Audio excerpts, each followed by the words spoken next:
Dubai তথা সংযুক্ত আরব আমিরাত ইউএই থেকে সম্প্রতি পবিত্র ঈদুল ফিতর 2026 উপলক্ষে কর্মীদের ছুটি এবং কিছু গুরুত্বপূর্ণ আপডেট ঘোষণা করা হয়েছে। আপনি যে তথ্যের খোঁজে আছেন তার বিস্তারিত নিচে দেওয়া হলো। ঈদুল ফিতর 2026 ছুটির ঘোষণা। সংযুক্ত আরব আমিরাতের মানব সম্পদ ও এমিরেটাইজেশন মন্ত্রণালয় মোজআরি এবং ফেডারেল অথরিটি FAHR সরকারি ও বেসরকারি খাতের জন্য ছুটির তালিকা প্রকাশ করেছে। সরকারি সেক্টর 19 মার্চ বৃহস্পতিবার থেকে 22 মার্চ রবিবার পর্যন্ত মোট 4 দিনের ছুটি।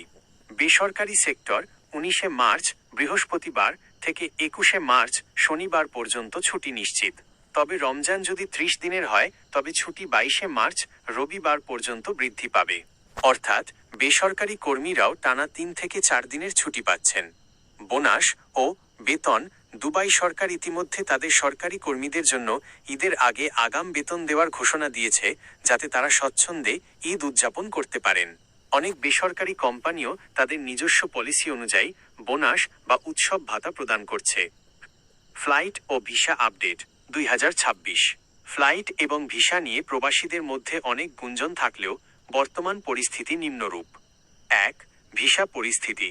বাংলাদেশিদের জন্য সংযুক্ত আরব আমিরাতের কর্মসংস্থান ওয়ার্ক ভিসা বা লেবার ভিসা বর্তমানে সীমিত আকারে চালু আছে, বিশেষ করে হাই প্রফেশনাল বা দক্ষ কর্মীদের জন্য। তবে সাধারণ ভিজিট ভিসা এবং ট্যুরিস্ট ভিসা আগের মতোই চালু আছে এবং 3-5 কর্মদিবসের মধ্যে প্রসেস হচ্ছে। 2. ভিসা নিষেধাজ্ঞা সংক্রান্ত গুজব।